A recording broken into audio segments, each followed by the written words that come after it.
Alright. Alright, it should be good.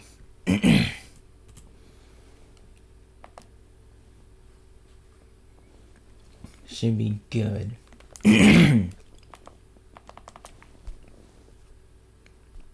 Wait.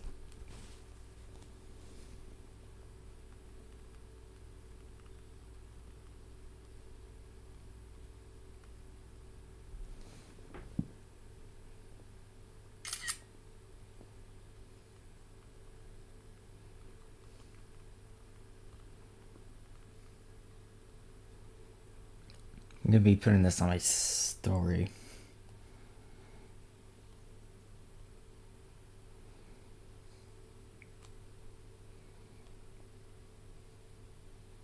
Doing a little bit of self-promotion. It's a necessity. Alright.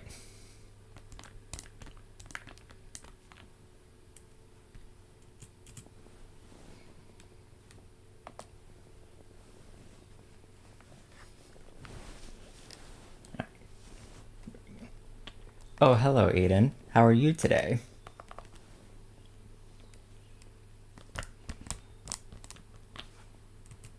Do you like my layout? Looks pretty cool, huh? It took way too long to figure out how everything was going to be set up.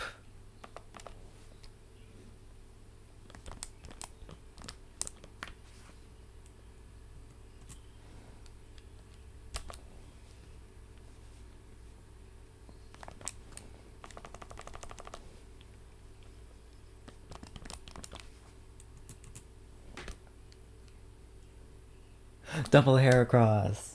Every time I see a double Heracross, I always get like very excited that one of them is gonna be the shiny and it's gonna pop up and scare the ever loving shit out of me. Why, thank you.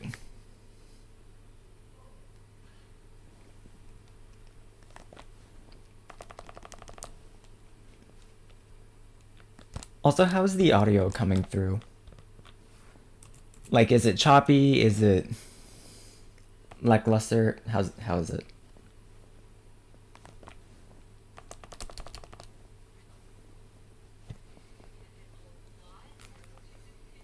I also have like a YouTube video playing in the background, but it's at a lower volume. Give me something to watch in the background.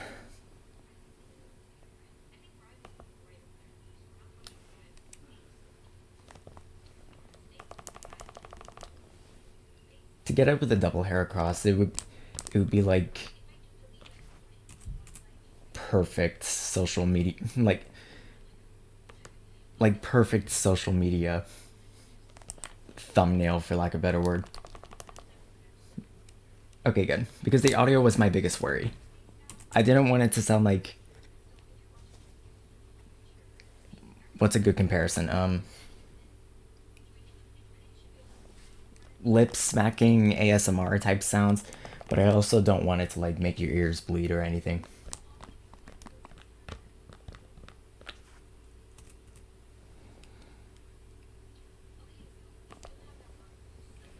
So the game on the right is from my Switch, and the game on the left is... No, wait. The game on the left is from my Switch, and the game on the right is my DS. My DS is Fire Red, and my Switch is Leaf Green.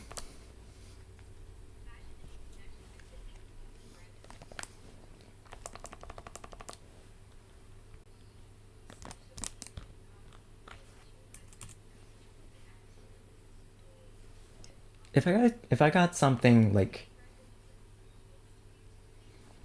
If I got something like a Spinnerack or something, I wouldn't mind. Like, I wouldn't be too mad with Spinnerack. Alright, good. I'm glad the audio is not bad.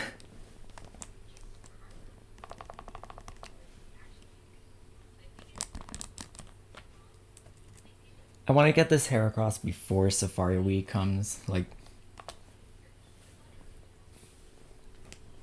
I'm hopeful it'll come. Like, all those shinies I've found in Gen 3 so far have been wildly under odds. Like, holy shit. Double Heracross. But like, yeah.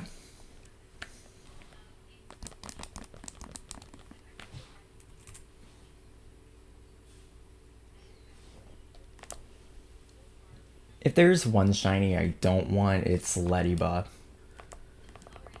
And even then, Ladybug's shiny isn't that bad. A lot, like pretty much most, if not all, bug types to my knowledge have really cool shinies.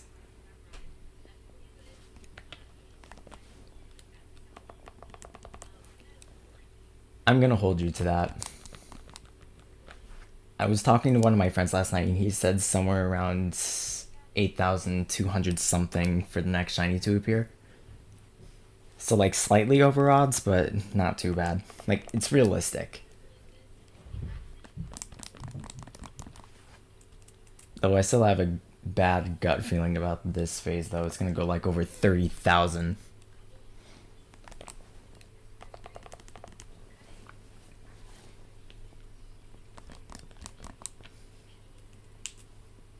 Wait, I wonder if I can like play some like background music somehow. Like look up a playlist of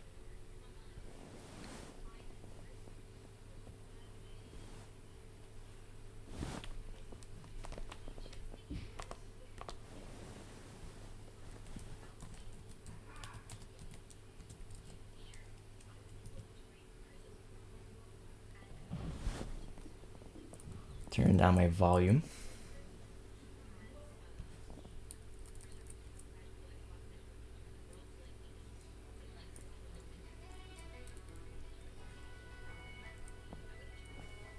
Alright, how's this?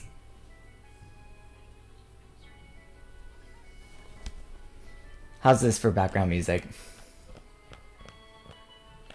Should I turn it up? Should I turn it down?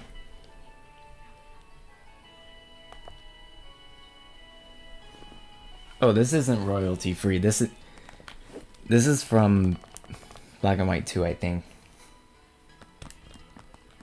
Yeah, Black and White 2. Just the starting town, I believe.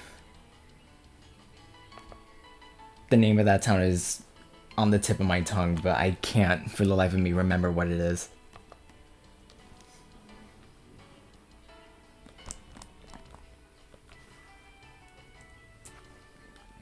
Alright, good. Because I don't want it to be like too silent. I feel like it would be way too awkward.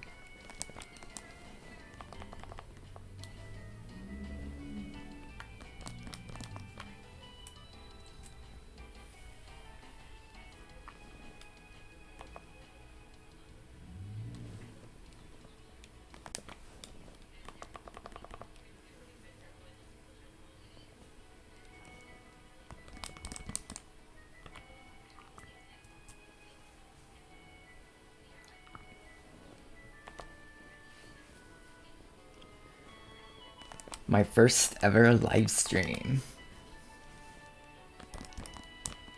Okay, that's technically a lie. Back in like 2019, 2020, somewhere around there. I had an account on this like mock of Twitch. I forget what it's called. It's something arcade. And one of the features you could do is like post live streams and stuff. Like you could live stream on there. And I remember I have this vague memory of being up at like 2 in the morning. Soft resetting for Trico on Pokemon Emerald in an emulator. I found so many shiny Zigzagoons. Nah, you're fine, Aiden. I don't want to like force you to stay. But yeah, you have a good one.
Alright.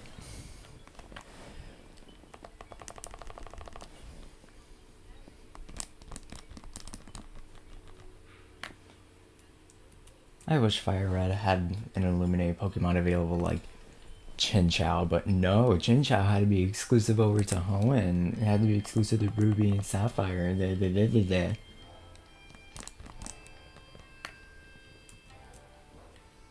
Which is just fantastic.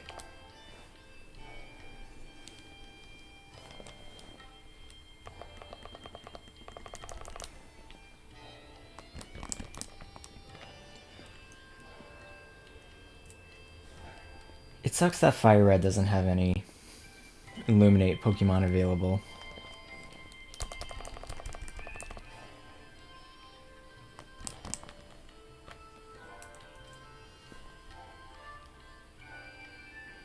But sigh, I guess I'm stuck with this.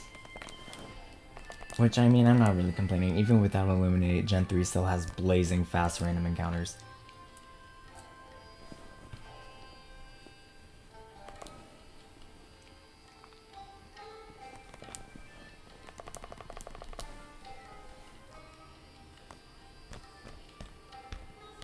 $200, 1/5 away from that coveted 1,000, the coveted quadruple digits.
Hot take: the Castelia music is a lot better than Driftveil's music. I will die on that hill.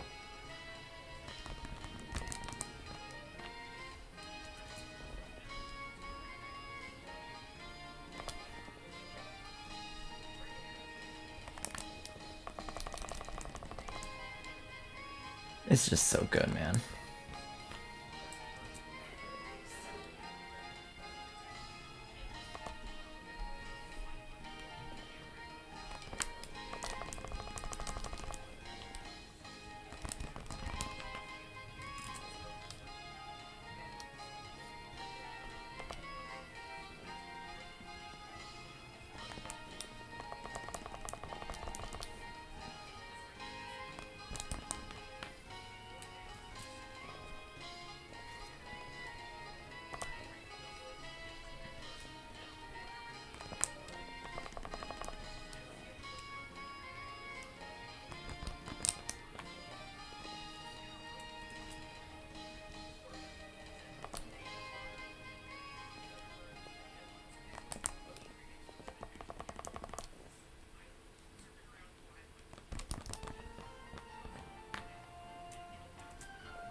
There we go.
Hello, Claude Doyle.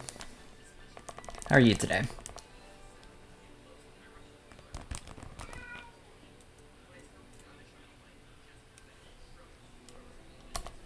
Just searching for the Heracross. And if a Lady Boss shows up before Heracross, I'm gonna be mad.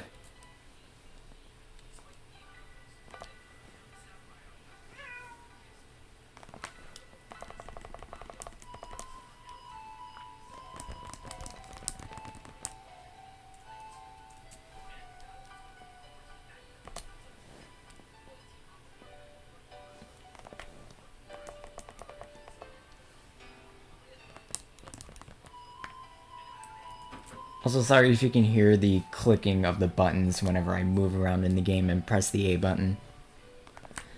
So I guess just enjoy like the ASMR of me pressing the buttons.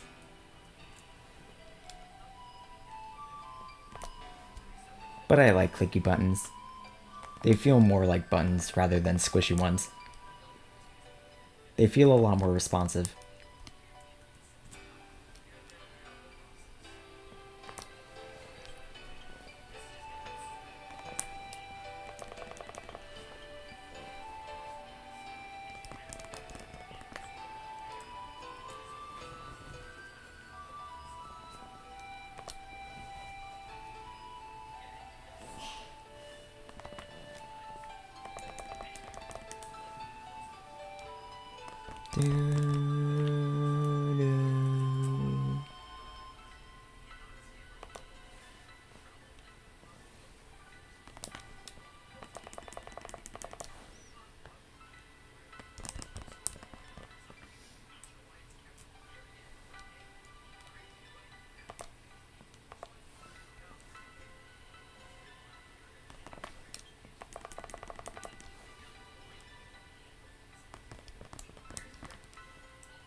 Double Heracross.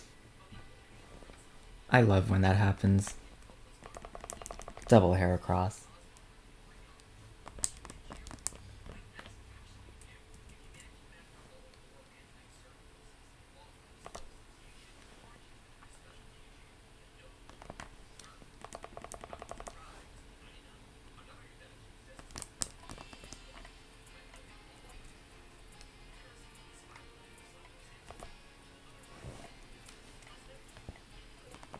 Like, if I don't get Heracross, like, if I get, like, a Spinnerack or something.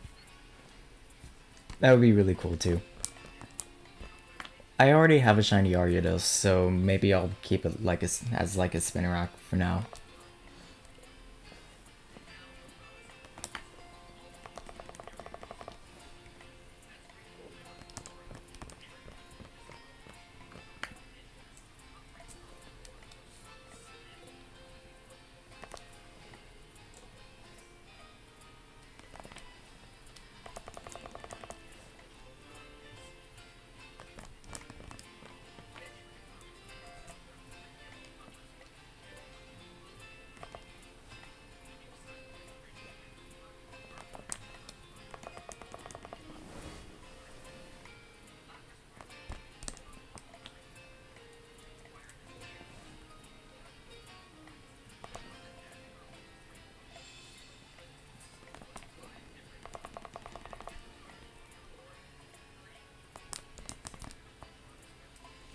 Ooh, an instance where Fire Red got an encounter before Leaf Green. That's an instance that almost never happens since Fire Red doesn't have any Pokemon available with the ability to Illuminate. Only Leaf Green does. Like, I wish they could have cut us some slack and let us find Chinchou in Fire Red while Leaf Green has Staryu. I think it's also the reason why Leaf Green, like in secondhand markets, is more expensive than Fire Red. It's because Staryu is available and can be pretty useful for random counter shiny hunts.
Double Heracross again, and they're both level 15. I wish Gen 3 had gender differences because one Heracross is male and the other is female. It would have been really cool to see the different shaved horns. And they were both level 15, which is also really cool.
Whoops.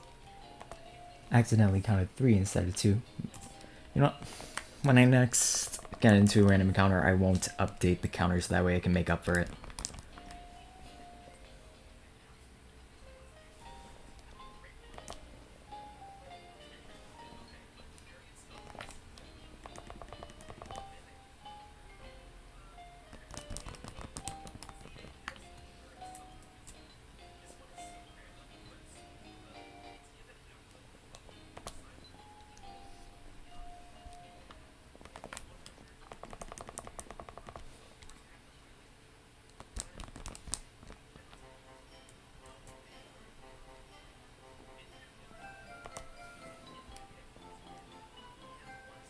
I genuinely thought that Kakuna was shiny. It always fools me. Kakuna always fools me.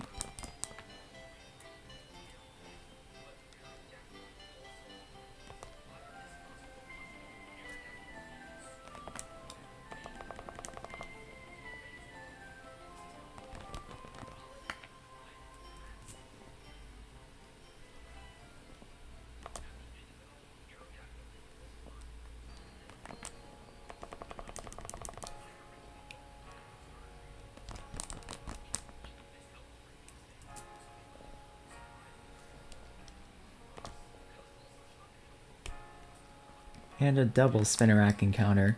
5% on Leaf Green, by the way.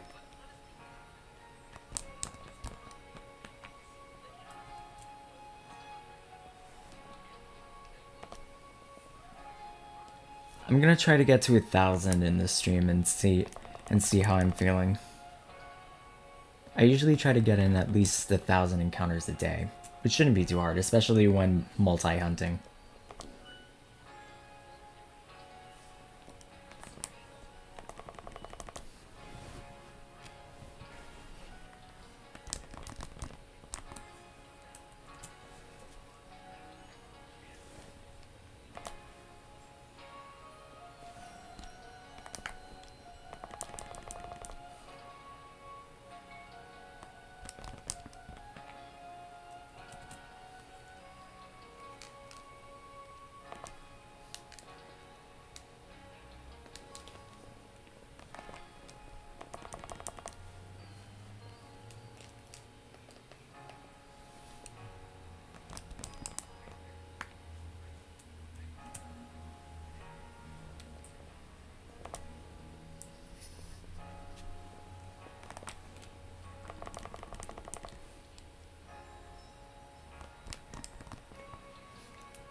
I am not looking forward to going back to work tomorrow.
Double Heracross.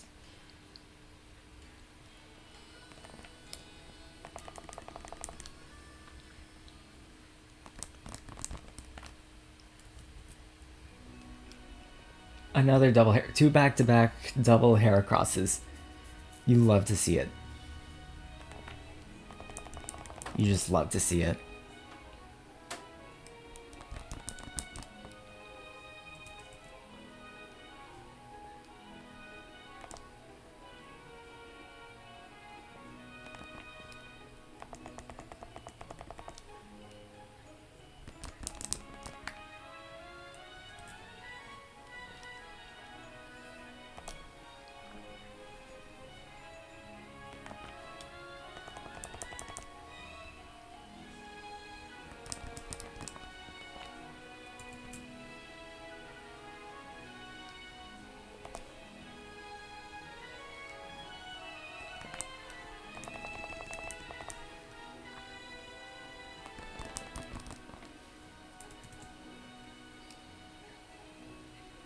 Double Spinnerack.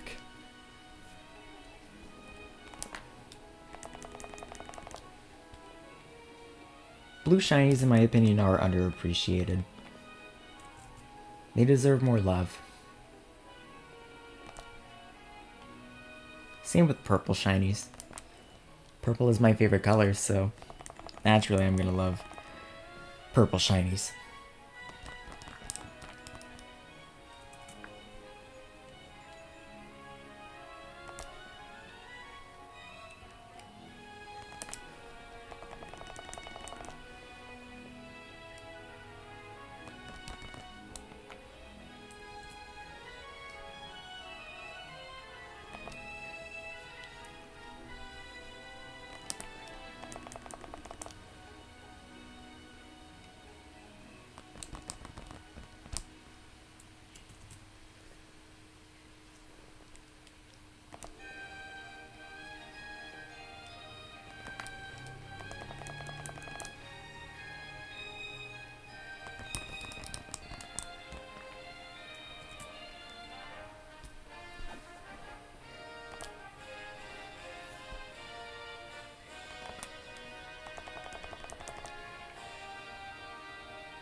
Double Heracross.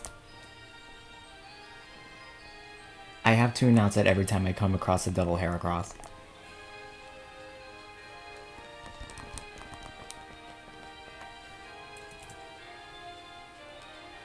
Every time I encounter a double Heracross, I have to announce it.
500, halfway to 1,000.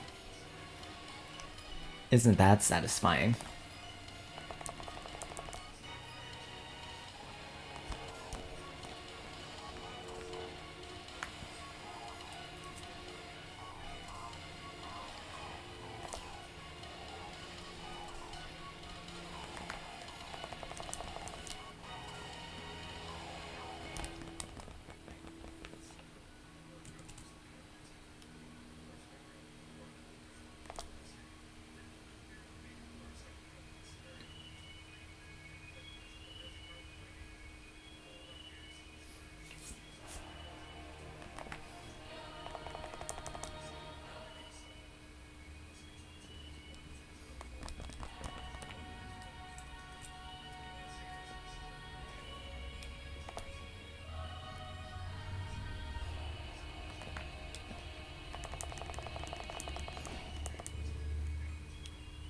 Yep, I'm looking for a shiny Heracross.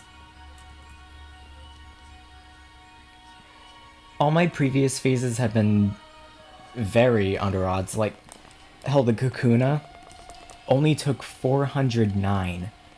And I found it the same day as that first Caterpie, which also took like just under 1,000 to find. It's insane.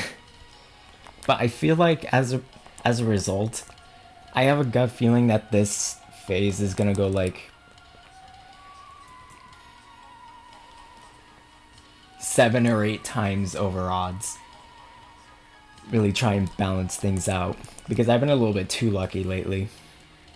I don't know if I should be suspicious about it or not.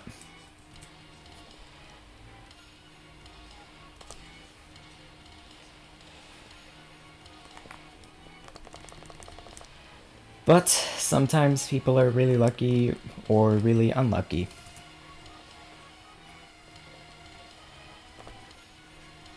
I mean, if the phase doesn't go over odds, then even better. I'm just saying I'm kind of overdue for a hunt that goes past odds.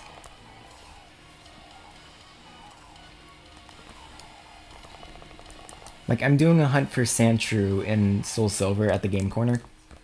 15,000 encountered and no shiny. I think that's where all my bad luck went to. It all went to that Sandshrew.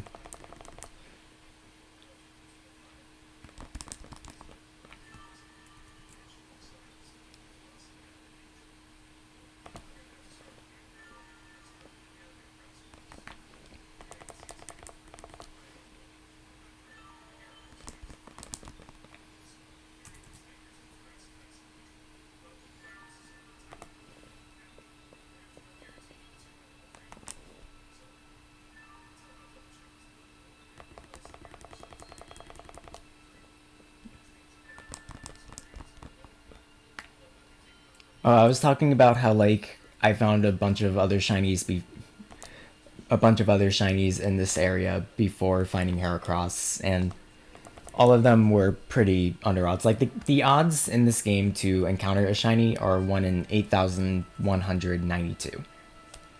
And, like, let's say you do 8,192 random encounters. One of them, on average, is bound to be a shiny encounter. But there is a good chance that you go past those odds, like 9,000, 10,000. There's someone that went over 70,000 encounters without finding a single shiny. Which, that is just mad respect. Mad respect. I could never. I would lose patience so fast.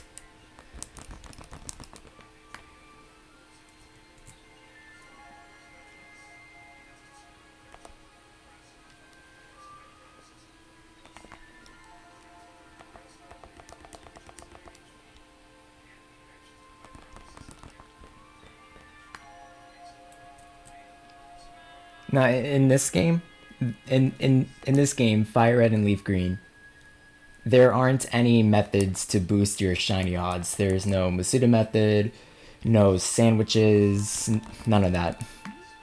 So basically, the rarest, but at the same time, easiest shiny hunt to do is basically all of them.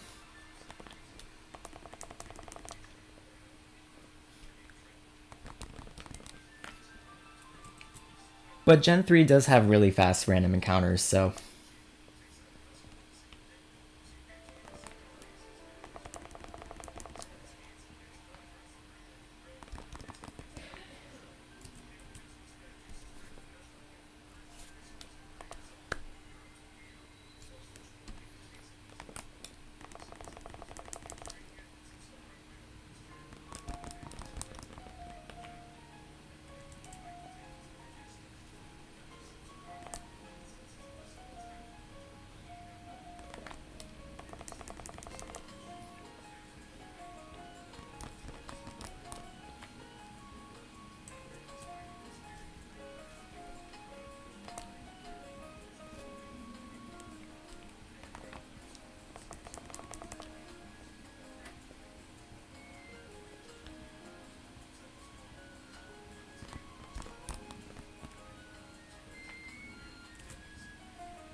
a shiny like in the first round of the game. You mean like right after starting, or right before fighting Giovanni towards the end of the game?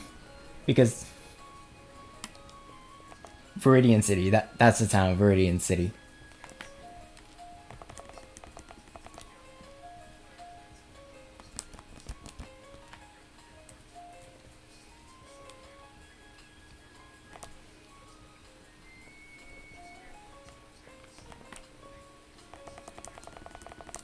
Do you still have the Rattata, or was it like before you got Pokeballs?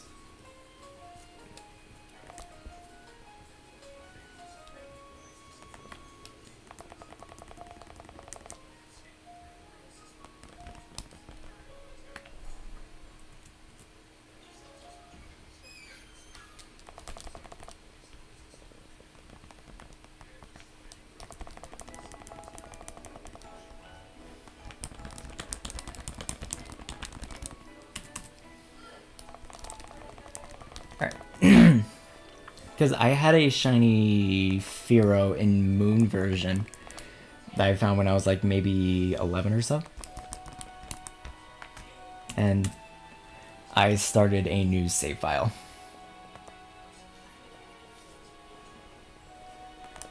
Oh, you can. Oh, no. Oh, man. I am so sorry. I am so sorry for losing that Rattata. You know what? There, like, a proper funeral should be held for that Rattata. Cause like, was it the first shiny you ever encountered, or like you, like, I don't know, was it the first shiny you've ever found playing a Pokemon game?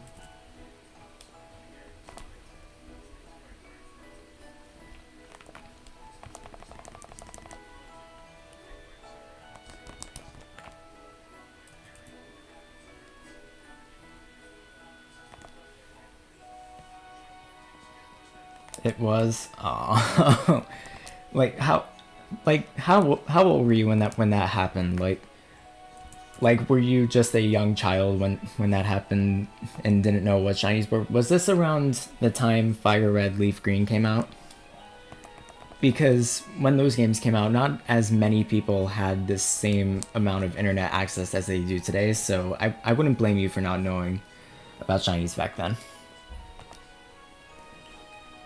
At least that's the oldest you remember. Well, it was a memorable one, let's just say that.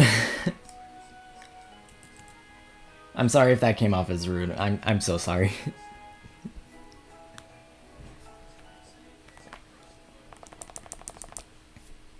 You're 16.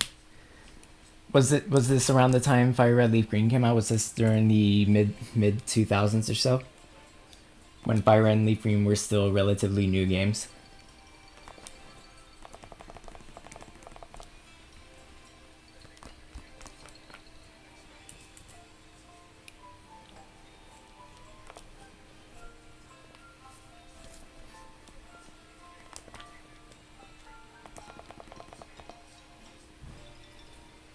Just getting into Pokemon games? Ah.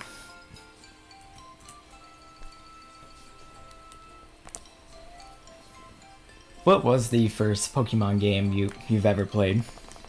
For me, it was Pearl, but the first generation I properly remember was Generation 5. Alright, Pokemon White version. And I was really young too playing that White version. I was like maybe 5. Fire. Oh, so that was like. So wait, that Rattata. Was it like among your first like impression of Pokemon? Finding an alternate colored Pokemon and then not big like I'm just gonna say like on average when somebody finds a random shiny in their playthrough they don't tend to find another one at least for a while. So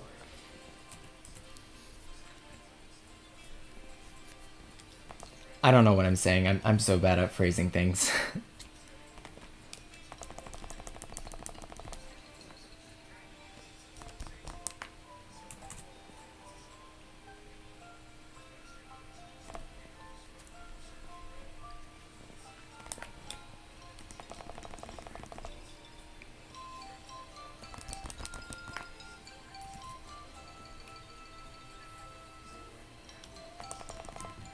If you were to have that shiny Rattata, what do you think you would name it?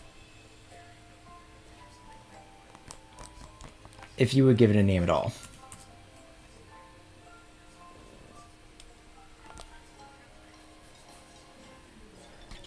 Don't think you found another shiny? Yeah, it sucks. It sucks to lose a shiny, especially in a Gen 3 game. I'm really sorry about that lost Rattata. But who knows? Maybe one day you'll get really lucky and find another one. It is possible, so...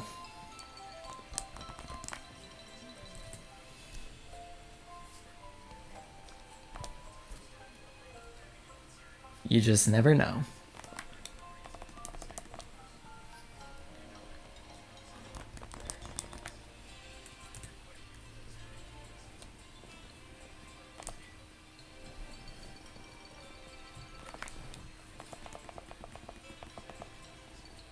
Oh, there's a bird outside my window. Oh, it flew away. Extremely off topic, but have you ever seen a close-up of a squirrel's tail? It's not as fluffy close-up as you think it is. It's kind of terrifying.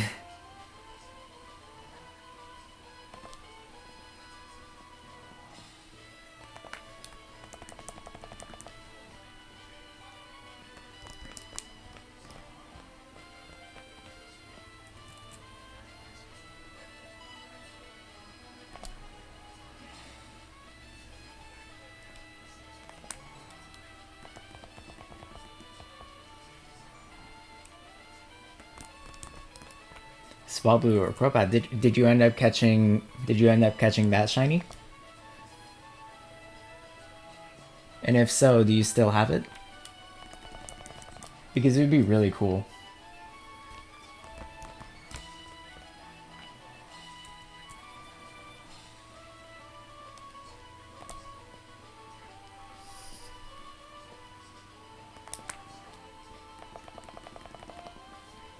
Something stupid. Yeah, I get that. Like, when I was 14, I think, I did a Nuzlocke of Heart Gold. And I got very lucky and found a Heracross via headbutting trees in Azalea Town. And I caught it and named it Nutbutt. No Pokemon. Oh.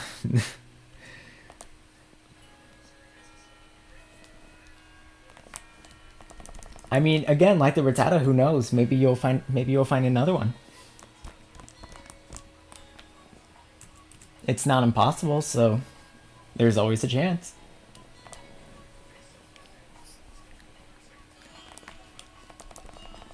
Maybe one day you'll have both the Rattata and the Swablu or Crobat, whichever one it was.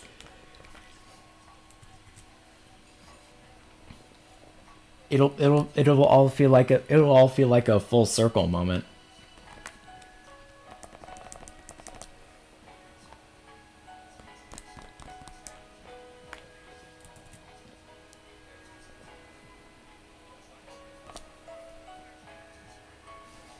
I do plan on one day reclaiming my Firo, going for that hunt again. I don't know when, but eventually.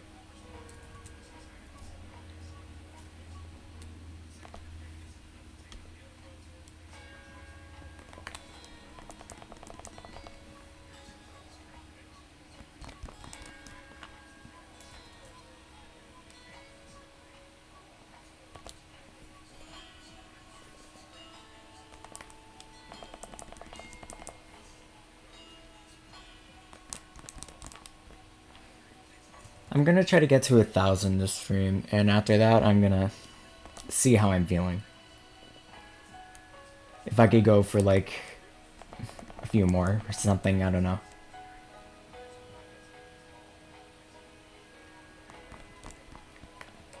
Caught a Diglett and named it Jamie. When you evolved it, you named it James. That is actually amazing. Like, hold on, I'm trying to think of a good... Okay, so let's say you okay, so I like that. I like this. I like that. I like that. Jamie into James. So let's say you catch a Voltorb and you name it Timmy.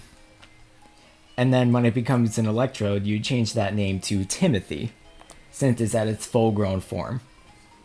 And Timmy is short for Timothy, usually. Now that's stupid. No, that's great. That's actually that is actually probably one of the best ways to name a Pokemon, in my opinion.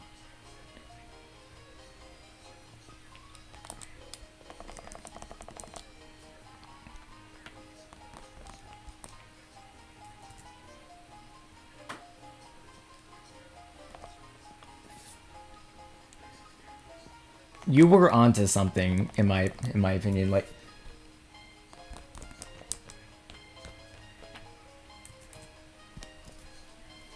I'm probably reading too deep into this, but like, I don't know. I like that. I just really like that.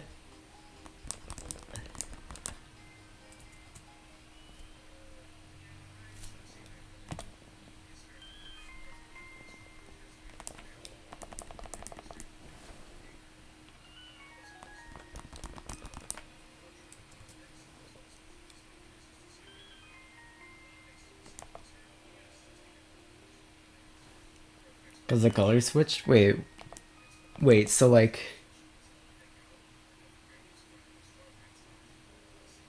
What do you mean the color is switched? Like... Double Heracross, let's go. But like...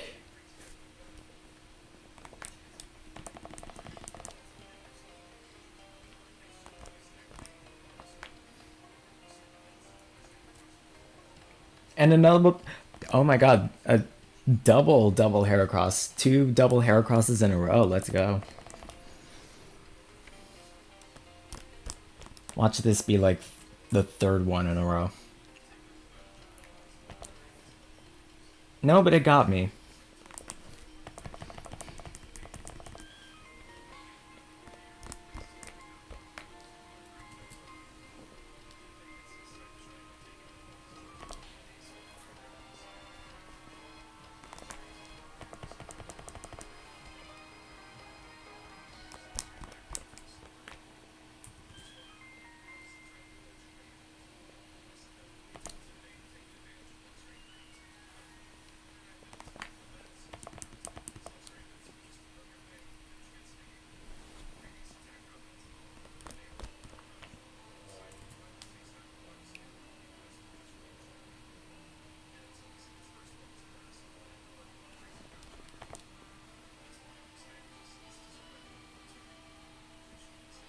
White up top, red.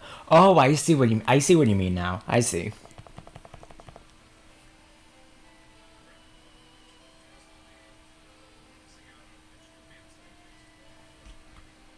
Wait, are we talking about the Voltorb line or the Diglett line?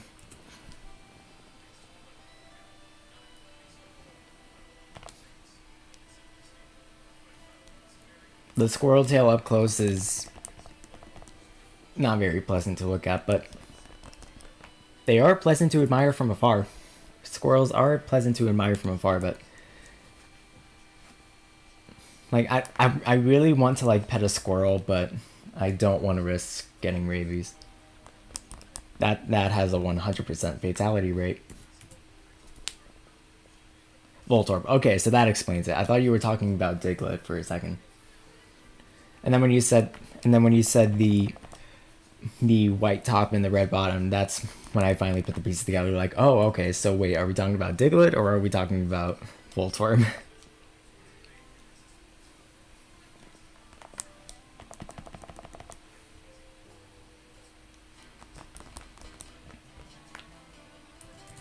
There are so many shiny hunts that I want to get to.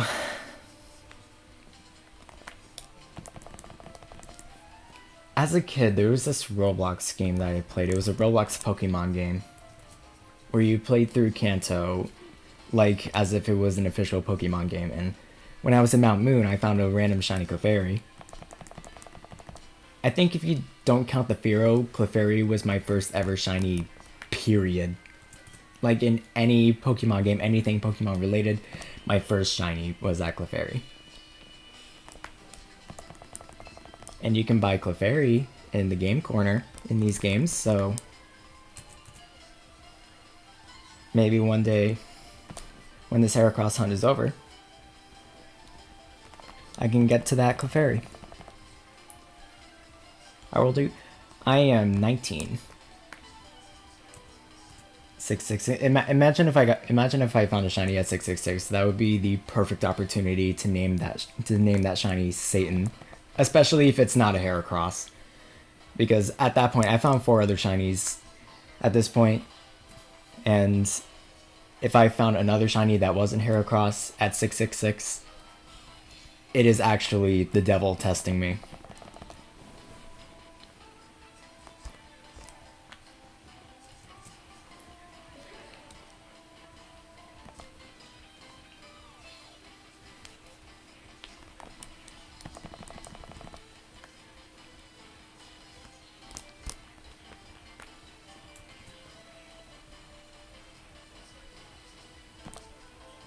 I just want Heracross to pop up soon. I love pink shinies. I love pink shinies. I love purple shinies. I love blue shinies. Blue shinies are underappreciated in my opinion.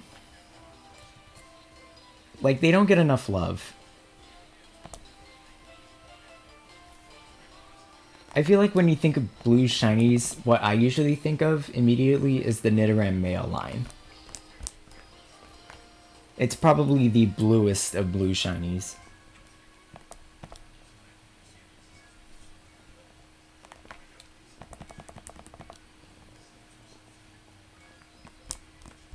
Come to think of it, I can't really name too many blue shinies off the top of my head.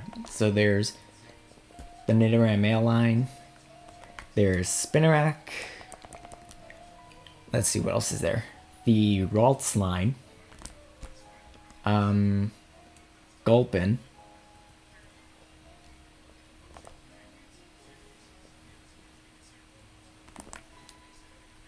What else is there?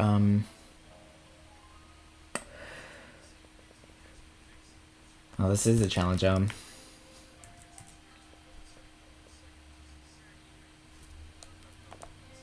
What other blue shinies are there?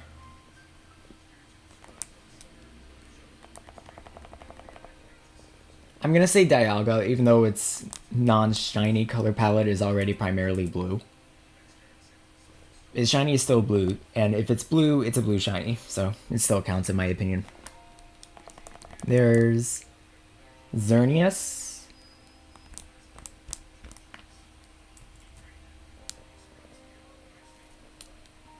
Zekrom could count as a blue shiny if you look at it the right way.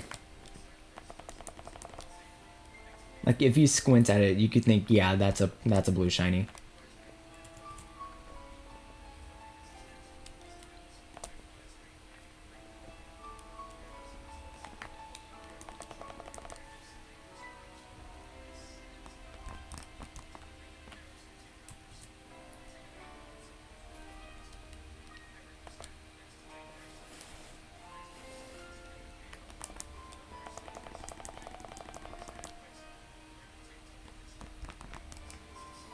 You don't even remember most of it. Yeah, I don't blame you.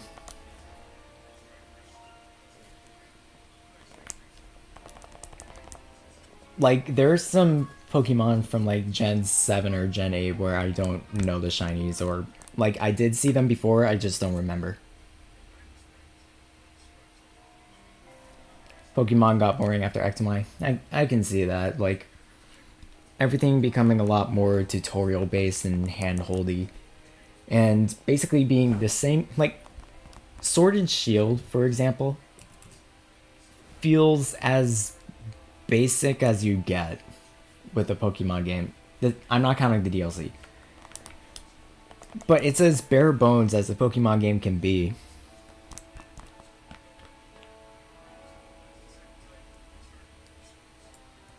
Same stuff every generation.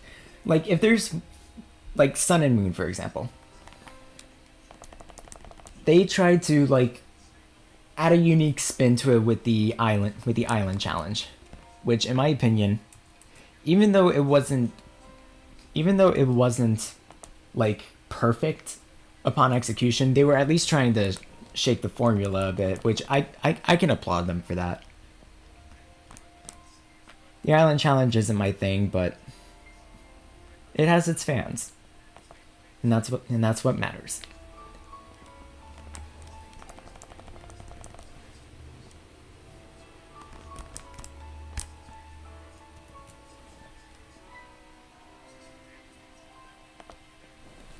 It's better than nothing, yeah. Yeah. Also, something I really want in a Pokemon game, ever since I was a kid, like in the anime, during the league, it would be like this elimination tournament contest in this big stadium. I want that to be in an official Pokemon game. Like, we kind of saw that with Sword and Shield. I want to see that in an official mainline Pokemon game, where if you like make it past the finals, you become the champion or battle the champion. I've always wanted that in a Pokemon game ever since I was a kid.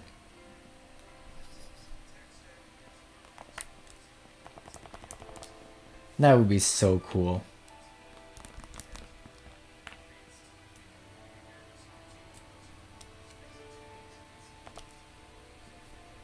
And like the Elite Four in the games, I feel like it started to the Elite Four started to get a little bit, I don't want to say stale, but predictable. Like, we all know how the Elite Four goes. They're becoming progressively less and less challenging. I don't think that could happen if the league was a tournament based thing. But only if it's pulled off in the correct way.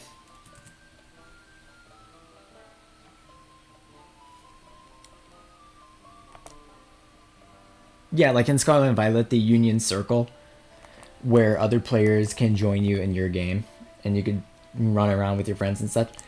That is really cool. That's really cool.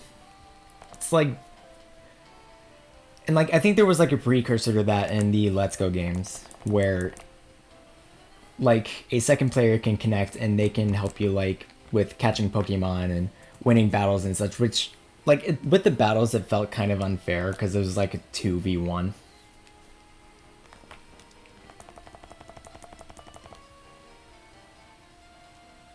Radical Red. I've never played Radical Red.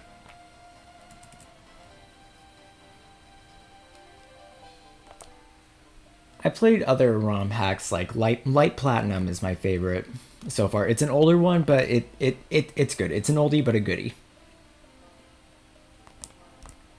Pokemon is all about friend. Yeah. Pokemon is all about friendship. I would love to have a Pokemon as a pet. And I sometimes think about what would my pets be if they were Pokemon.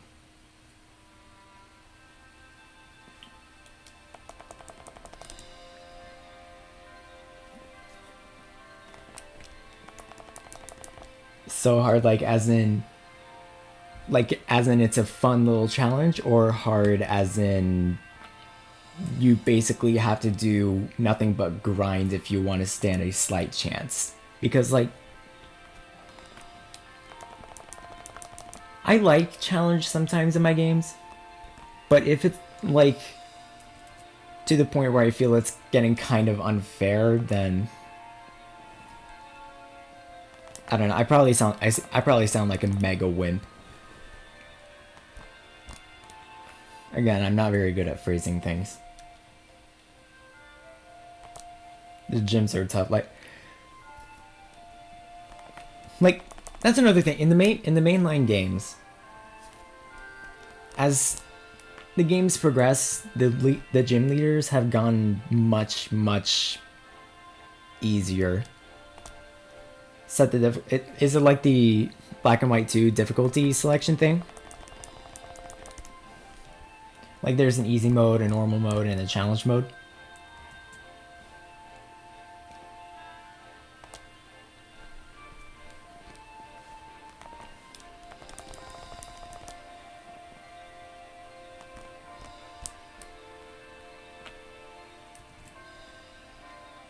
Like whenever I'm trying out a new game and they have a difficulty option, I usually play it on the easy setting to like dip my toes into it, see what this game has to offer, see what it's trying to do, see what it's all about.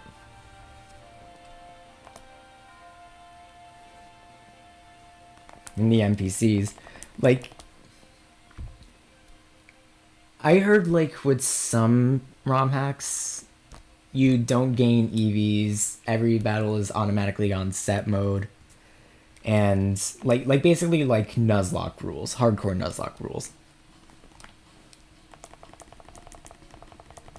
Or if it's like I don't know. I've never really played difficulty hacks. I like the ROM hacks that I usually played. It's like a whole new region, whole new characters, whole new gyms, whole new league, whole new story.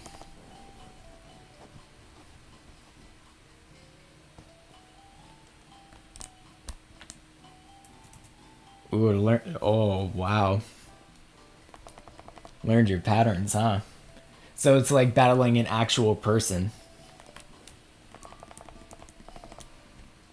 Even though it's not battling a real life person, it's like the NPCs are being controlled by an actual human.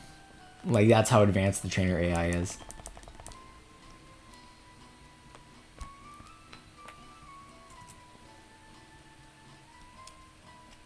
When I was a kid, I used to imagine that the NPCs weren't actually AI and that they were being controlled by like Game Freak employees, Nintendo employees. And it wasn't just in Pokemon, it was in every video game. Like the fact that nothing but sheer letters and numbers are what's running the game was inconceivable to me. So I was like, nah, each and every single individual one of them is being controlled by somebody, somehow, somewhere. I just can't prove it yet.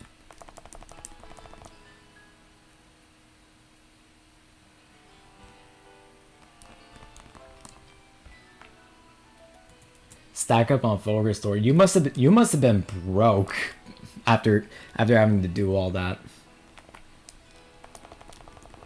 Like how's the money gain in that if you need to like stack up on that much items? Is there like a VS seeker and an amulet coin that you could use to rebattle trainers and get some more money?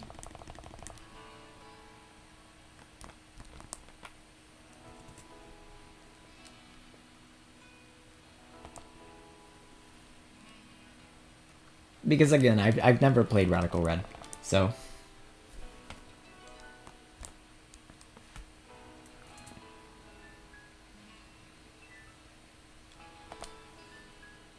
champion easy. So it's basically just the Elite Four. That's the biggest hurdle to get to before the champion, and after the champion, it like how easy is the champion in comparison to the Elite Four? Is it like light work, or is it like more of the same, or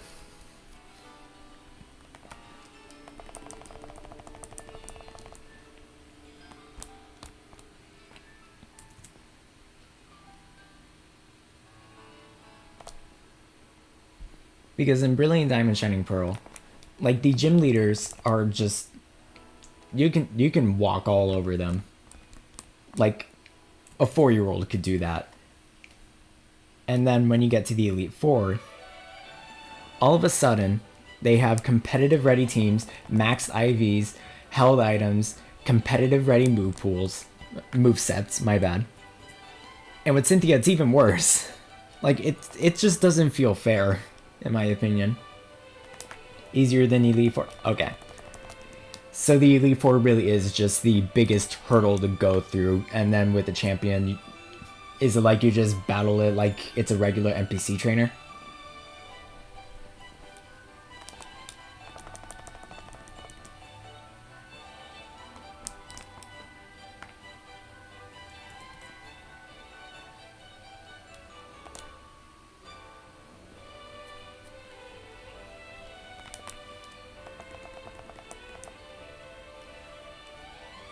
You have a different team?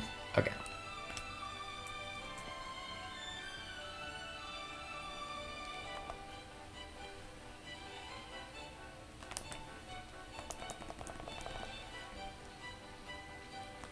I also heard that there are other difficulty ROMs too, like Emerald Kaizo, for example.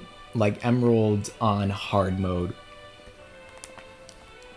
And I think there's another one. Was it Platinum Kaizo? Is that what it's called? Assuming Platinum Kaizo even exists? I mean, oh, they're not holding back at all. They're using legendaries.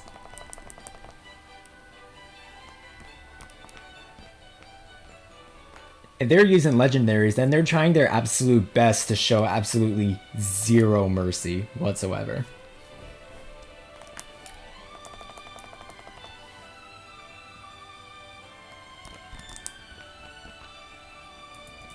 Like, those things basically might as well have cognitive thought if they're using legendaries to sweep you.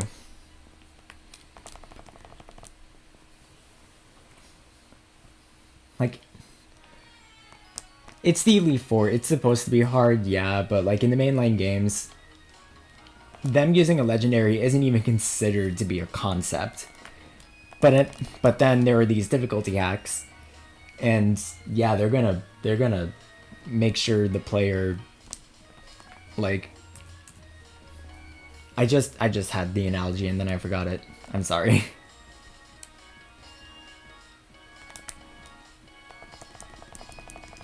Pseudo legends. Well, they're still really strong.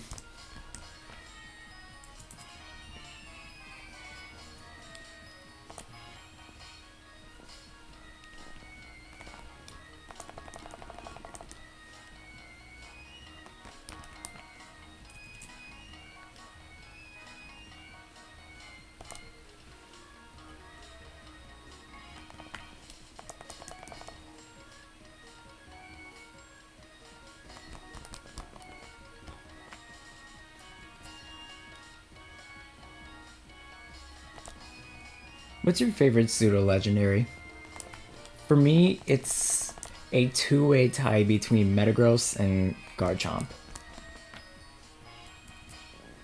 I know Garchomp is kind of a basic answer to go to, but like, come on, he's so cool. He's so versatile. He's so Garchomp. He's so useful.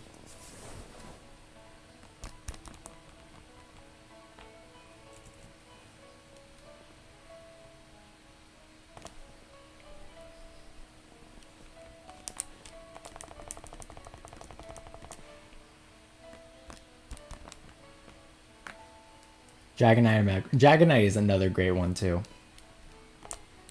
I've seen people say that Dragonite looks punchable. It like is the most punchable looking pseudo legend when like nah. Dragonite would punch you back and he would put his entire body weight into that punch and possibly break your entire musculoskeletal system.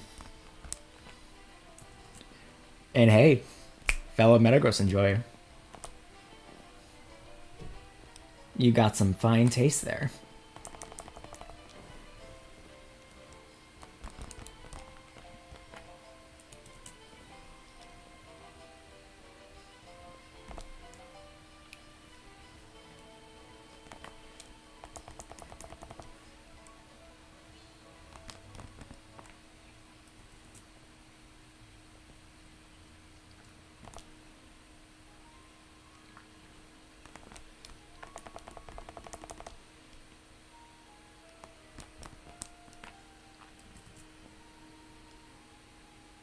Double Heracross.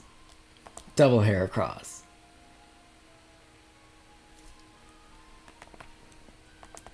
Metagross carry. Pseudo Legends, they're always they're basically like the ace of everybody's team. Like how Cynthia has Garchomp or like Steven's Metagross. Or Lance's Dragonite. They're just that good.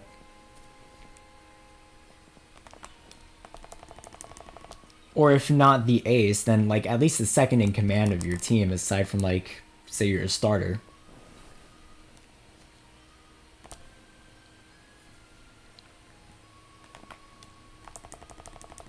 Also on the topic of starters, the Chikorita hate has gone way out of hand. She does not deserve all that hate.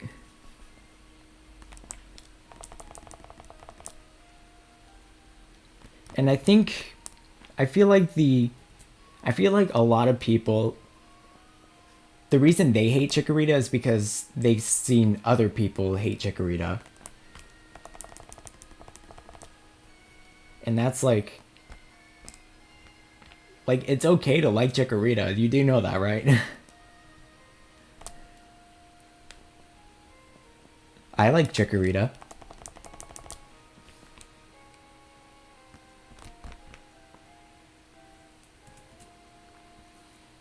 Blaziken's really good, yeah. Yeah, I like Blaziken. Good move pool, good stats. Its speed boost ability is like, holy Jesus. Basically just makes it completely busted. Like, it would make it beyond busted. Especially Mega Blaziken. What would be something that's like above being broken? Cracked. It's basically being broken but on crack.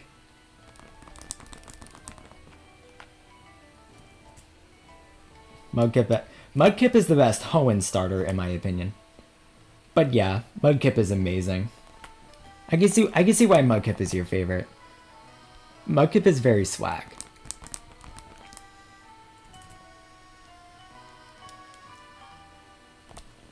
And as for me, my favorite starter and favorite Pokemon overall is Totodile.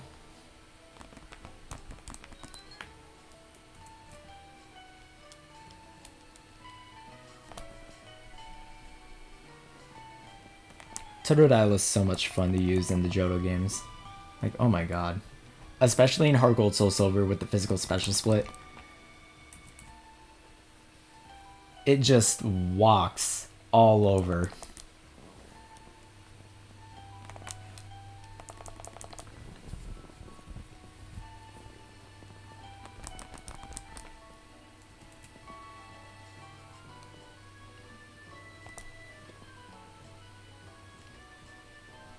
The big for Alligator. Its Mega is good if they kept that, like, big red head jaw shut.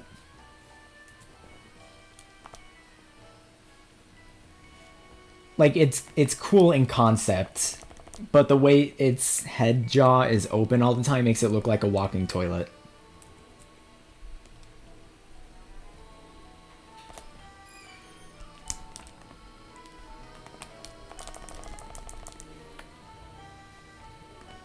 Also, sorry if you can hear the clicking of the buttons and me going back and forth in this game.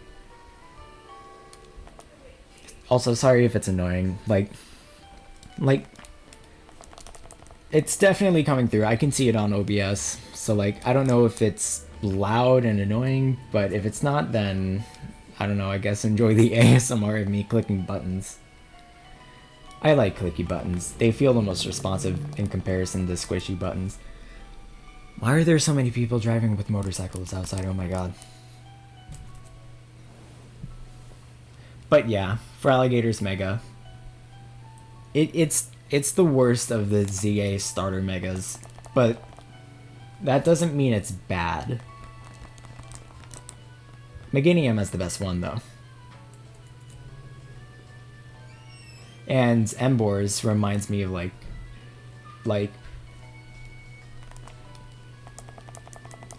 Sensei Wu from Ninjago.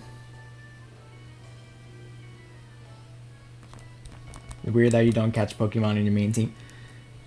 No, because, like, that's not weird. I do it too. Like, when you catch Pokemon, do you use more than 6 and just, like, alternate which ones you use through the PC depending on which major boss battle is coming up? Or do you use the same 6 all throughout the entire game? No change whatsoever? Because if it's the latter, then I'm in the same boat. Especially in the older games, with the lack of EXP share.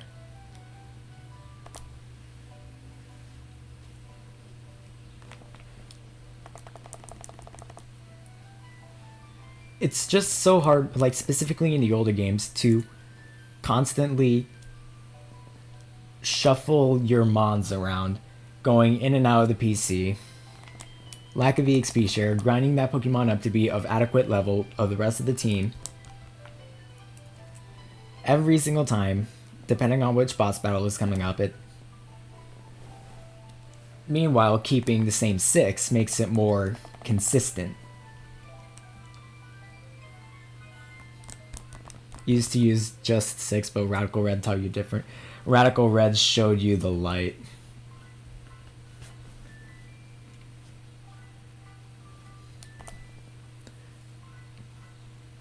Radical Red basically made you born again.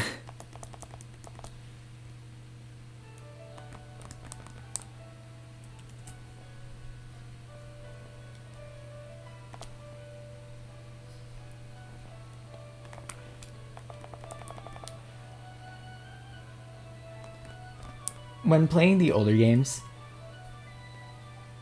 I have this very specific way I need to keep my Pokemon of good level and balanced, and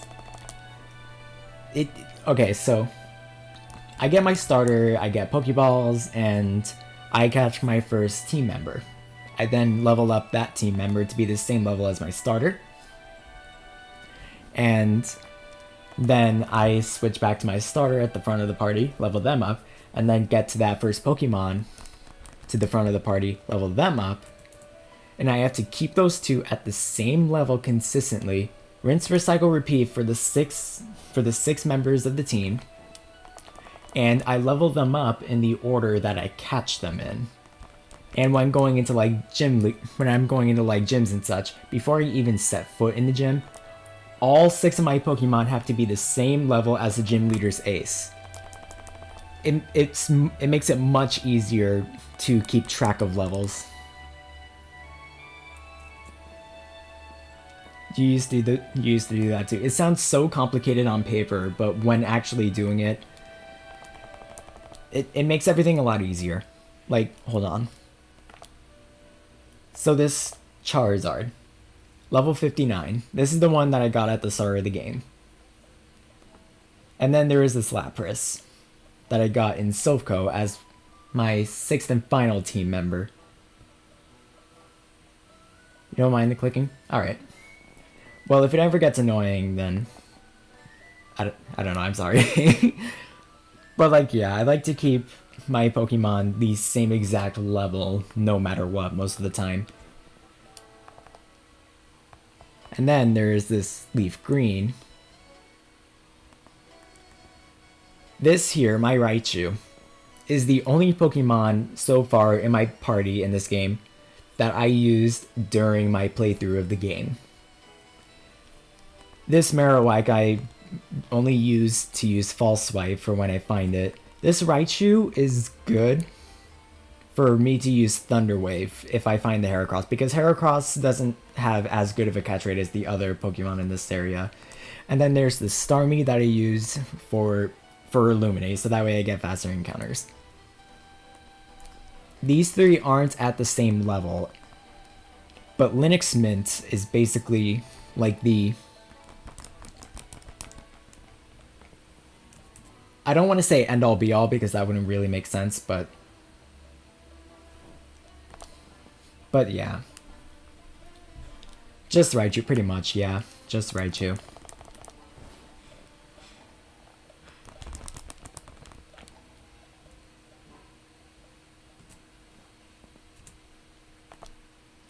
Yeah, just that Raichu. Like, I used, like, if I find the shiny Heracross, I use the Raichu in Leaf Green. This is assuming I find it in Leaf Green.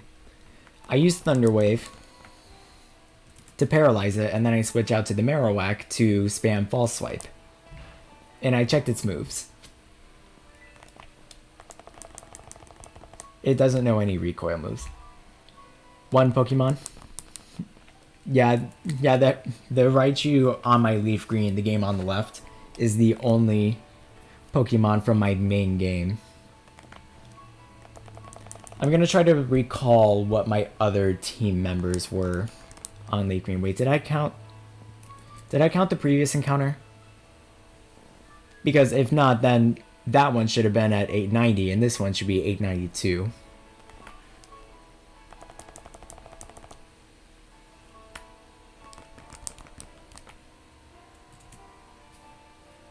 I don't know. Let me try to recall my Leaf Green team members. So there's my starter Blastoise.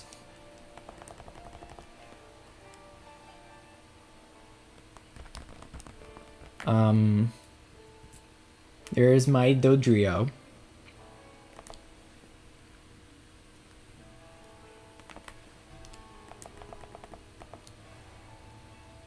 What else was there?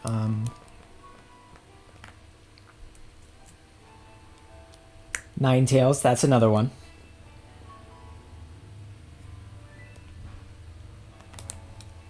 It did count? Okay. Okay, good. So there was a Ninetales. Okay, so you know 4 of the team members so far. What else is there? So Blastoise, Raichu, Ninetales, Dodrio.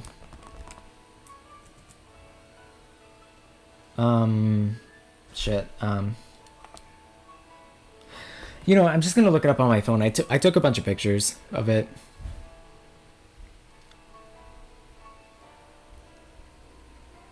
It's gonna take a while for me to find it. Victory Bell and Rhydon. Victory Bell and Rhydon. Those were the last 2. So, Blastoise, Raichu, Ninetales, Dodrio, Rhydon, and Victory Bell. Yeah. Yeah. That was my team. And in Fire Red, I'm gonna try to remember off the top of my head. So there's the Charizard named Spaghetti, which you already know, and then there's the Lapras, and another is the Porygon. I actually like Porygon in Kanto. It's not bad, but it could be better. What else was there? I think I might have had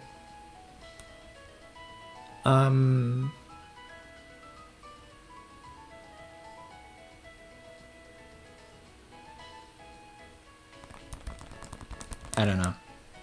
Ninetales is solely in the game. Actually, no. You can find Ninetales. Well, you can find Vulpix in the route next to Lavender Town. And you can buy a Firestone from the Celadon department store. But I didn't evolve it into a Ninetales until it learned Flamethrower. And after it did, then became a Ninetales.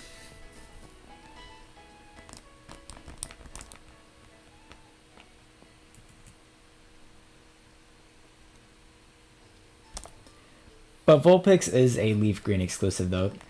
Like, the counterpart for Vulpix in Fire Red is Growlithe. Which in my opinion is just ever so slightly better.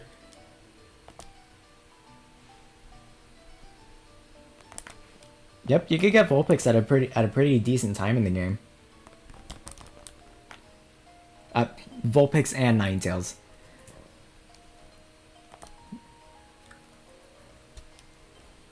You did not know that? Well, if you're ever playing Leaf Green, I'd highly recommend playing with the Ninetales. It's surprisingly good.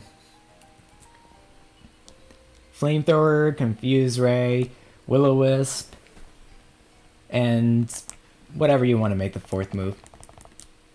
For me, I believe the fourth and final move on my Ninetales was Quick Attack, but I can't really remember very well. Only play Fire Red. Well, Arcanine is still a good choice too.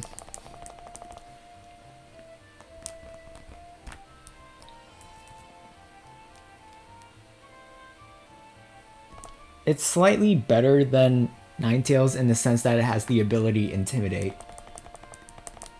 which can be super useful.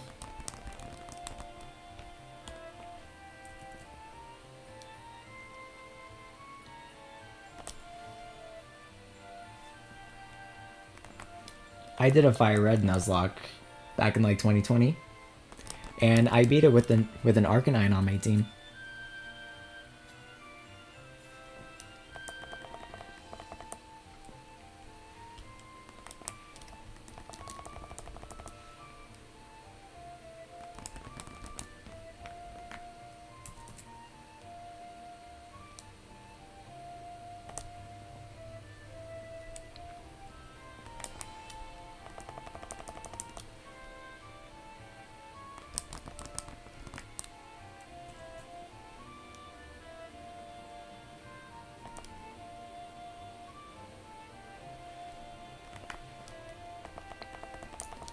A sound type. Actually, I'm not against that. It has been a while since they added a new type. Fairy in Gen 6. And before that it was Steel and Dark in Gen 2. So 2 plus 4 equals 6. So 4 generations after 2, we got Fairy, and we are entering Generation 10 next year.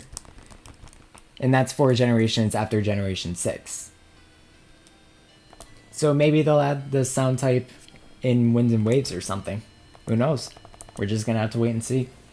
Probably not if we're being realistic, but like, it would still be really cool. And when I think of a sound typing, the first Pokemon that comes to mind is the Whismur line. Like, sound is their whole shtick.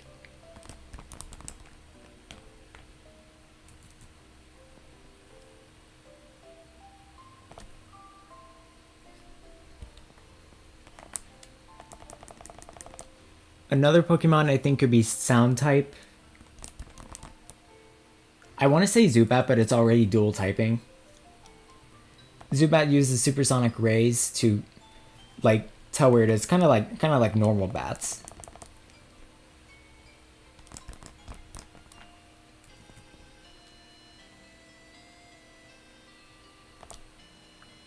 Loudred, yeah. Poor Loudred, man.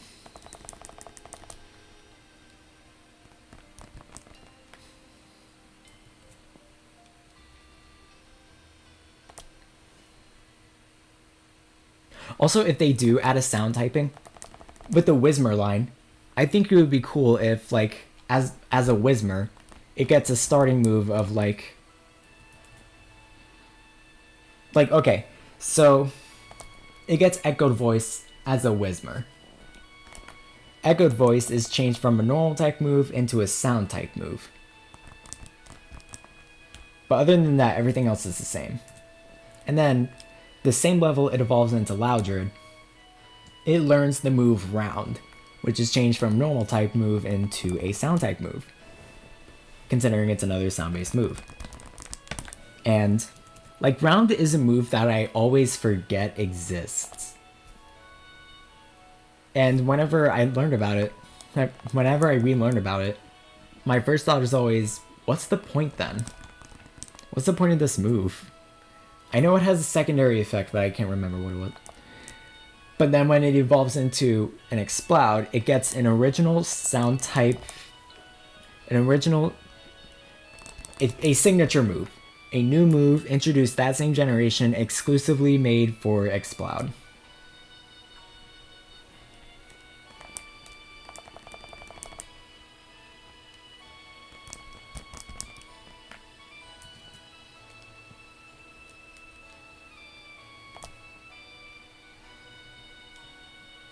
That would be really cool.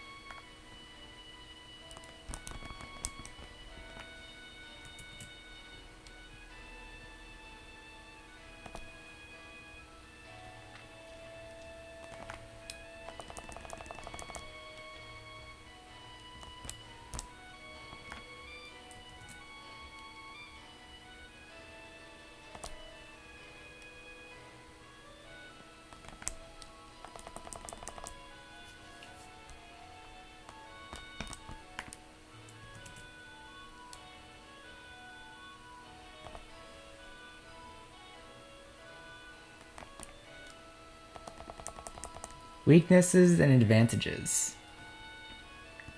I believe... Okay, I'm going to talk about advantages first. Sound would be good against dark types.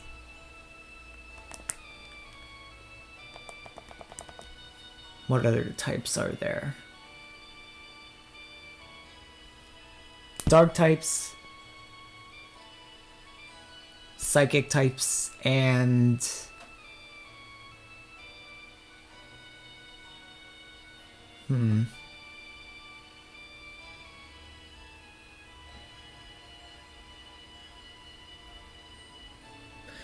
You know what? I'm just gonna I'm just throwing shit at the wall, seeing what sticks. I'm gonna say it could be good against like the ice type. Okay, so with dark type, I don't know, honestly. I don't know why I would think it would be good against those types. And in all fairness, why is Fairy super effective against Dark? Or why is Poison good against Grass?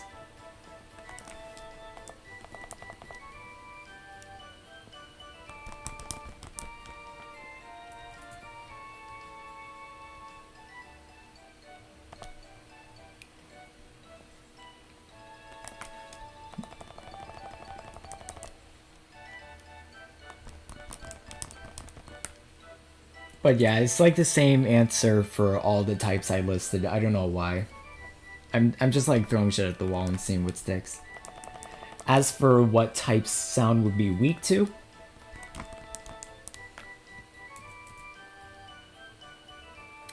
Rock. I have a pretty dark reason behind Rock.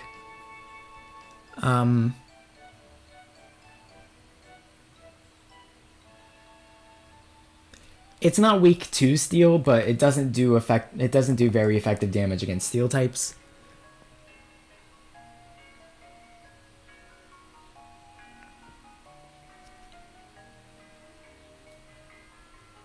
I'm gonna say other sound types too, like how dragons are weak against each other.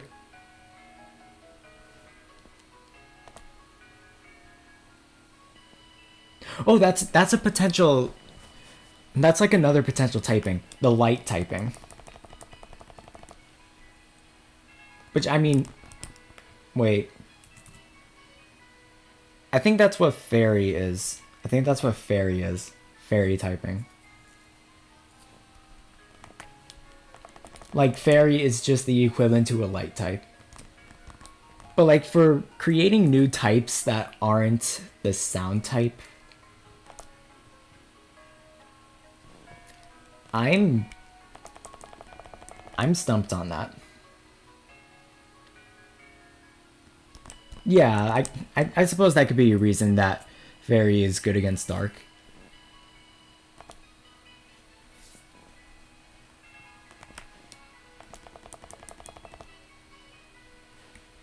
Drake as in from the Home and Elite Four Drake?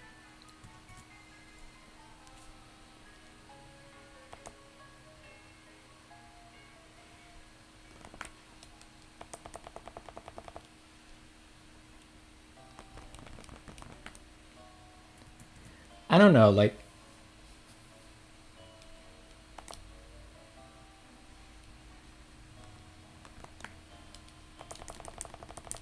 honestly, there's some things in the Pokemon world that just can't be explained. Like Charizard's height. It is smaller than a furret.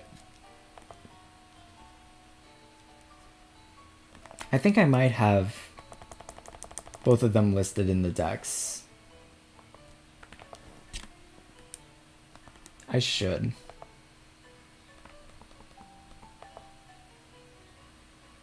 Okay, Charizard is 5'7". Just give me a minute to get to.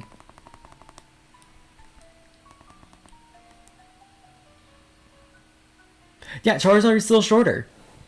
He's still shorter. And Furret is taller than me.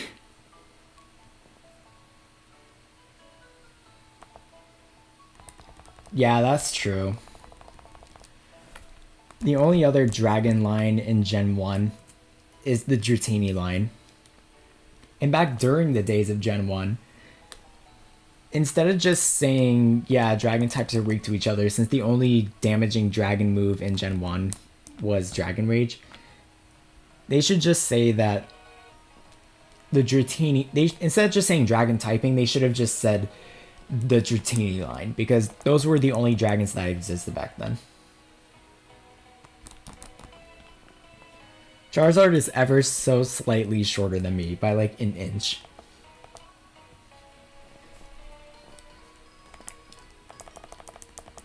Nearing 1,000. Nearing the coveted quadruple digits.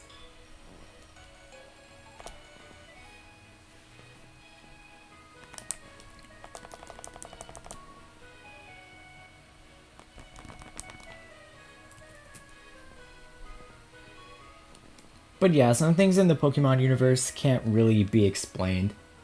Like, one of the things for me is Mirage Island. Sometimes it appears, sometimes it doesn't. That's like, hence the name, Mirage Island. 4 more? Alright, this is the last encounter to 1,000. Here we go. Am I gonna find a shiny?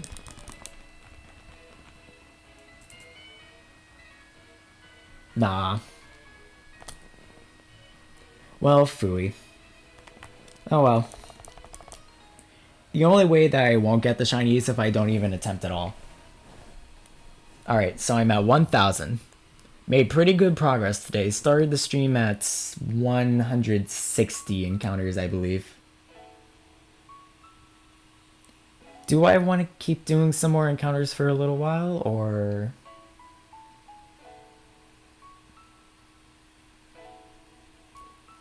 You know what, let's do like 100 more. Why not? Just for the hell of it.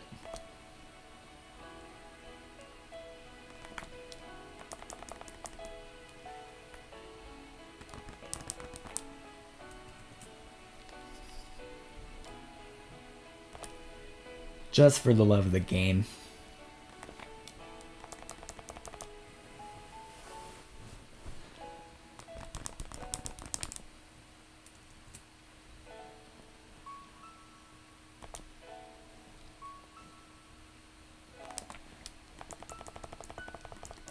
Also, for every shiny that I find leading up to Heracross,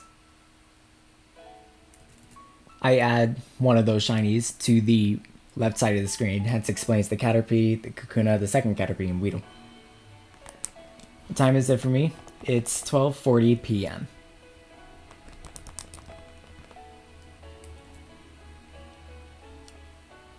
$10 p.m. for you? Oh, so you're like pretty well ahead of me in terms of time.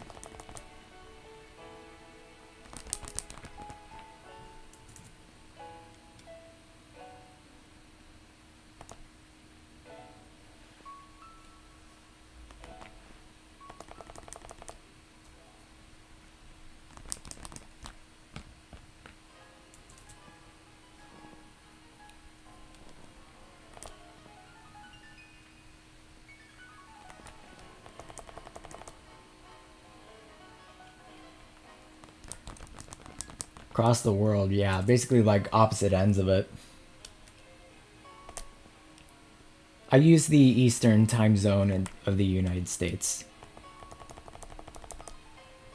Raining heavy? Lucky. I love rainy weather. It's so peaceful. Especially at night. And when it's thundering, it makes it even better.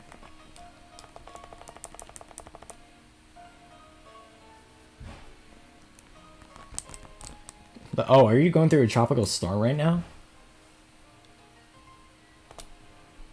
Or do you live in a tropical area?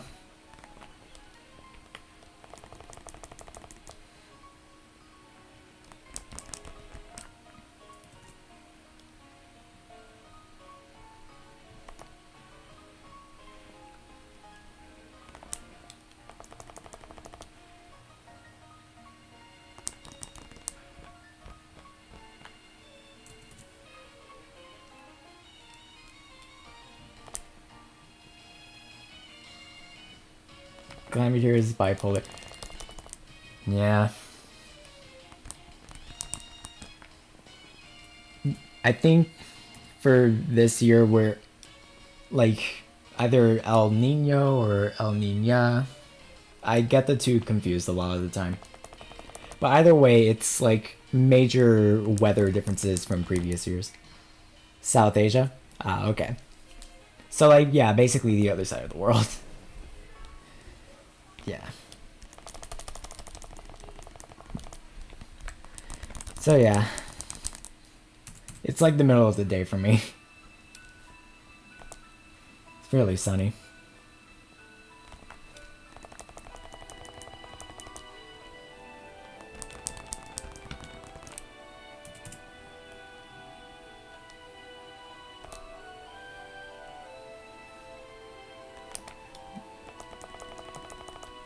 I'm gonna get to 1100 encounters and then I'm probably gonna end the stream.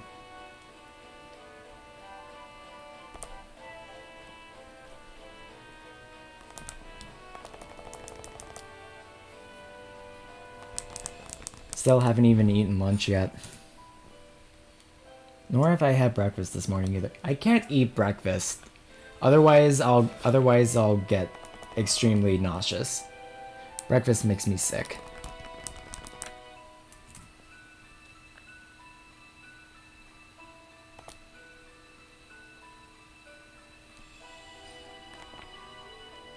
Raining every day. Ah, so you're bound to get sick of it eventually. I need some sunshine every once in a while.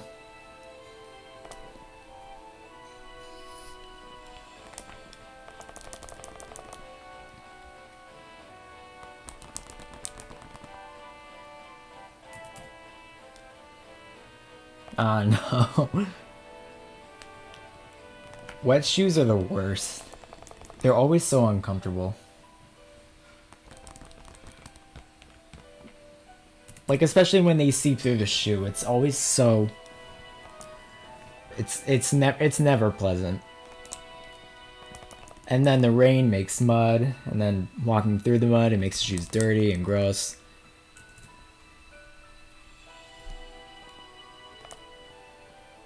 Forgot about eating lunch today. Well, don't forget to eat lunch tomorrow.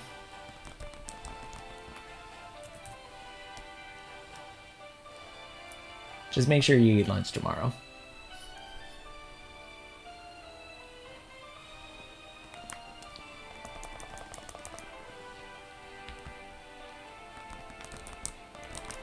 I've heard of some people that when they live in very rainy, muddy, swampy areas, sometimes, depending on the shoes that they're wearing, they would put like little sandwich bags over their shoes and then they would walk outside in them to prevent the shoes from getting all dirty, gross, and muddy and wet and such.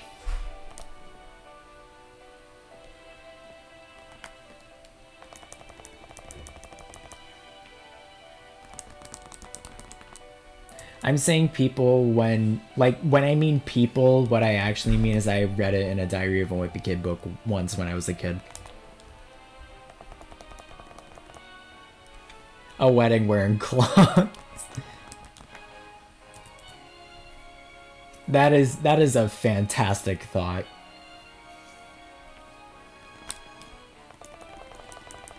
That is an amazing thing to think about. might not be great if you're the one wearing them, but it's a funny thought.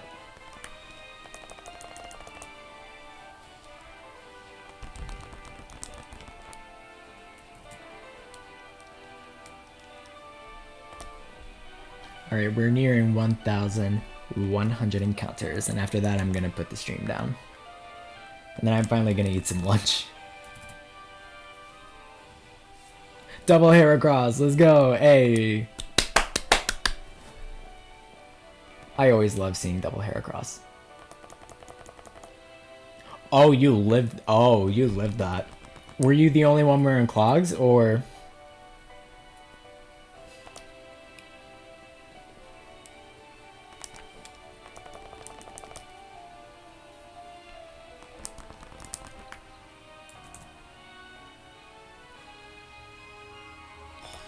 I genuinely thought that Caterpie was shiny. Get something good. I will. I think I'll treat myself. Believe it or not, this is my first ever live stream. And yesterday when I was making this overlay, it took too long to figure out how to make all this work.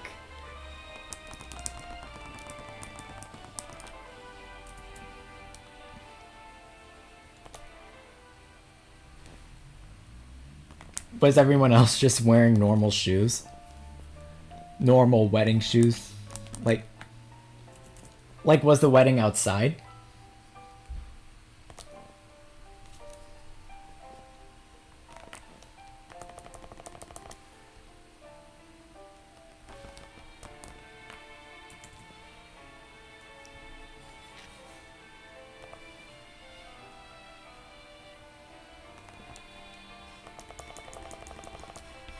Good to start something new, yeah. Like lately I've made a lot of like milestones in my shiny hunting career.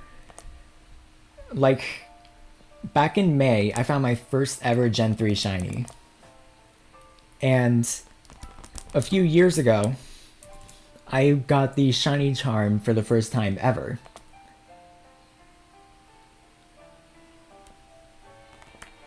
At a church, but the main function was outside. Ah, okay. So like everybody was wearing their normal shoes outside. Like were their shoes getting dirty, or?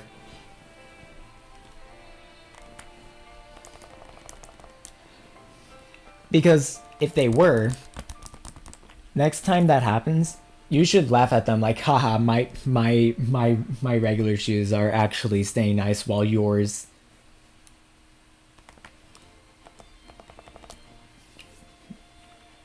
Two shoes and a pair of clogs.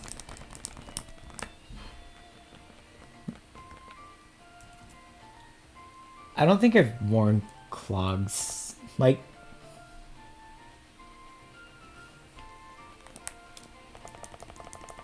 the most protection I have for my shoes is like I'm saying protection with air quotes here. The most protection I have for my shoes is like a pair of them that isn't heavy duty, but they get the job done. Like they make loud stomping noises whenever you're walking on like a hardwood floor.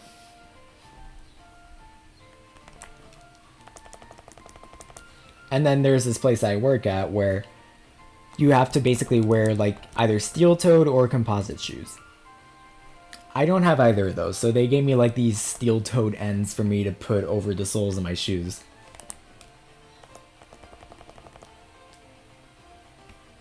Ever travel to a third world country, get some cheap cloth? Noted. I don't think I'll ever wear them to a wedding, but it's nice. It's nice to keep in mind. It's nice to keep in mind, just in case.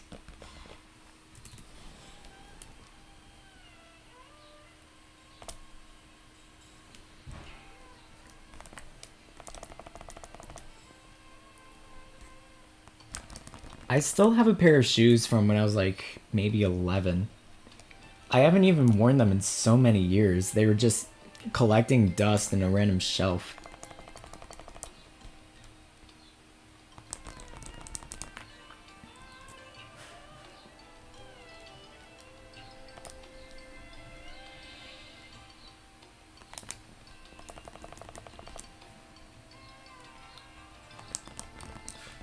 Here we go. 1100 encounters.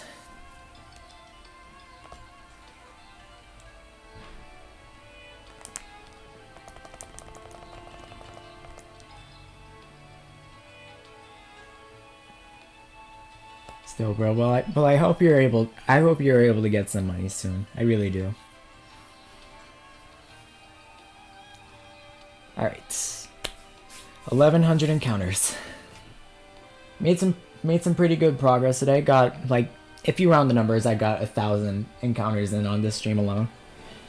Total time elapsed 2 hours 13 minutes and 28, 29, 30 seconds. I'm gonna call it here. Grab something to eat.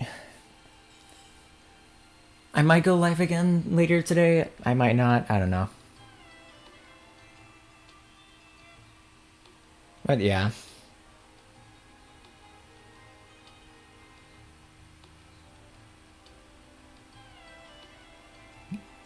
But yeah. Anyway, hope you have a good one, Kara. I'm gonna peace out now.